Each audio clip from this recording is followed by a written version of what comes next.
We've had some questions about making the plarn and how to connect the different sections to make bigger balls, or if you were crocheting and moving on to a new ball.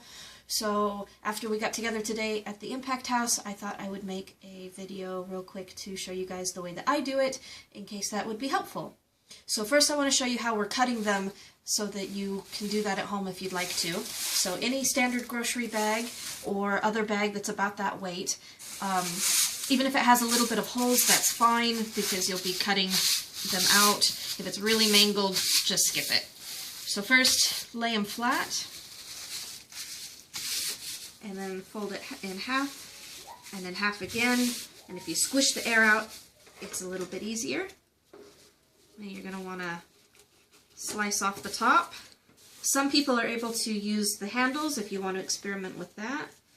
Slice off the bottom. So now it's one big tube.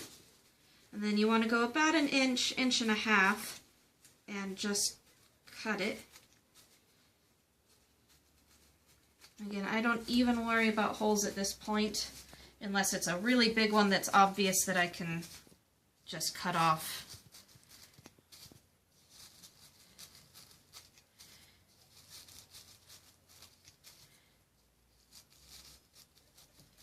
This isn't an exact science. It doesn't matter too much if there's a little variation.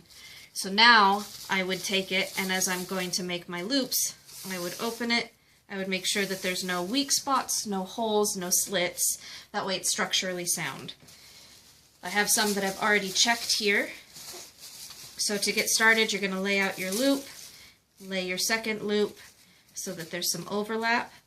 Pick that up, go under, and go straight like that.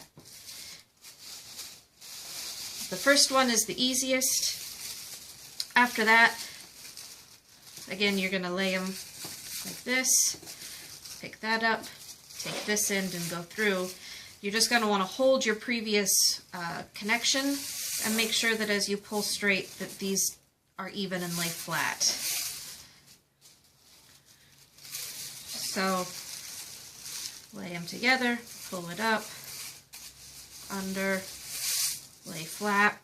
As you get going, you may notice things like your produce bags, or this was an air pack, that are structurally sound, and you may want to use those as well. I would just make sure to put them in the middle. You don't want to start or end with them. That way everything is the same size on the ends so that we know roughly how big to make our balls. But you can even use things like that, and that becomes helpful to, you know, get a little more size, because we need 600 to 700 grocery bags to make one sleeping mat. So as you can see, once you've got it down, it goes pretty quick. I like to cut a whole bunch and missed one that had a slit, so we don't want to use that piece. So we'll go ahead and just call that done. I like to cut a big bunch to go with, and then make a whole bunch of the plarn. So now we have a ball. We have the section of string we just made.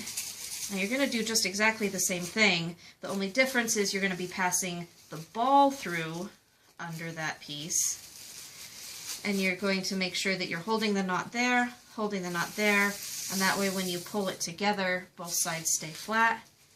Then if this were your blanket, you would just keep going. You now have a new ball attached. Or if this were the loop the ball you're working on, you would just continue winding up, and now you have a bigger ball. So I'm sure that there may be other ways to do it, but this is the way that I've been doing it, and it's worked really well, and I hope getting to see that has helped you a little bit too. So you're welcome to join us at the community house. We'll be posting that in our Bag Lady group on when we'll be there. Otherwise, if you want to, please feel free to make balls on your own too. Thank you.